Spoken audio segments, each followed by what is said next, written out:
کیا زکوٰۃ ایڈوانس میں دے سکتے ہیں؟ جی ہاں، ایڈوانس میں زکوٰۃ دے سکتے ہیں۔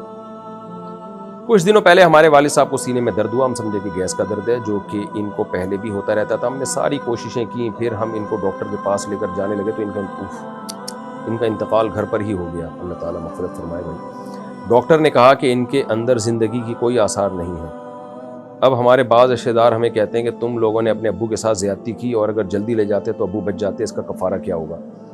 کوئی بھی اپنے باپ کو نہیں مارنا چاہتا۔ رشتہ دار منفی باتیں کر کر کے غم بڑھاتے ہیں، ایسے رشتہ داروں کو بولو خدا کے عذاب سے ڈرو۔ تو آئندہ یہ احتیاط کریں، کوئی بھی بیمار ہو تو فوراً ڈاکٹر سے رابطہ کریں، خود سے فرض نہ کر لیں کہ گیس کا درد ہے تو، لیکن جو ہوا وہ ہو گیا، بس اب اس کو بھول جائیں۔ آپ کوئی زیادتی نہیں کی آپ نے، ابو کے لیے توبہ استغفار کریں، ان کی مغفرت کی دعا کریں، آئندہ بہرحال احتیاط کریں آپ۔ لیکن جو رشتہ دار اس طرح کی باتیں کر رہے ہیں وہ منفیت پھیلا رہے ہیں۔ لوگوں کا کام ہوتا ہے طنز کرنا، ایک تو باپ کے مرنے کا غم ہوتا ہے، اوپر سے یہ اس طرح کی باتیں لوگ شروع کر دیتے ہیں۔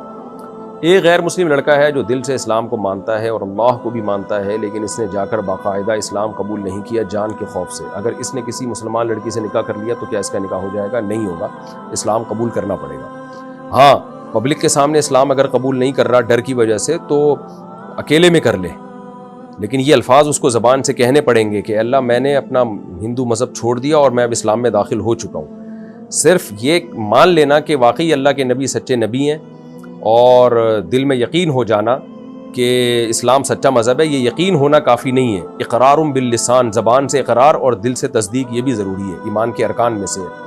فرعون کو بھی تو دل سے یقین تھا کہ موسیٰ علیہ السلام اللہ کے سچے نبی ہیں۔ قرآن کہتا ہے وَجَحَدُوا بِهَا وَاسْتَيْقَنَتْهَا أَنفُسُهُمْ۔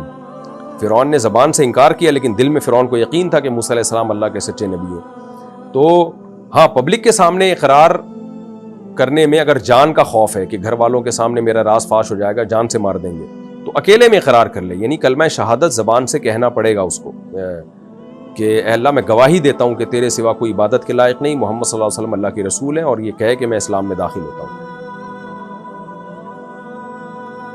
تو اگر یہ الفاظ کہے تھے، بے شک چھپ کے کہے ہوں، اللہ سے کہے ہوں، تو پھر وہ اسلام میں داخل ہو گیا اور اس کا نکاح درست ہے۔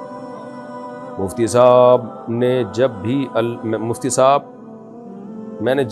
بھی اللہ کو یاد کرتا ہوں شیطان کوئی نہ کوئی رکاوٹ ڈال دیتا ہے۔ نماز پڑھنا بھی مشکل ہو جاتی ہے، نماز پڑھنا شروع کرتا ہوں تو کسی نہ کسی انسان کا چہرہ آتا رہتا ہے۔ جب اللہ کو یاد کرتا ہوں تب بھی کسی انسان کا چہرہ آ جاتا ہے۔ براہ مہربانی اس کا حل بتائیں۔ اس کا حل یہی ہے کہ آنے دیں چہرہ، اس چہرے کو ہٹانے کی کوشش نہ کریں۔ آپ کو ذمہ اللہ نے جو شریعت نے جو کام لگایا، آپ اس کام کو فوکس کریں، نماز پڑھیں، روزہ رکھیں، زکوٰۃ دیں، جو چہرے آتے رہیں آنے دیں، اس سے کوئی ٹینشن لینے کا نہیں ہے۔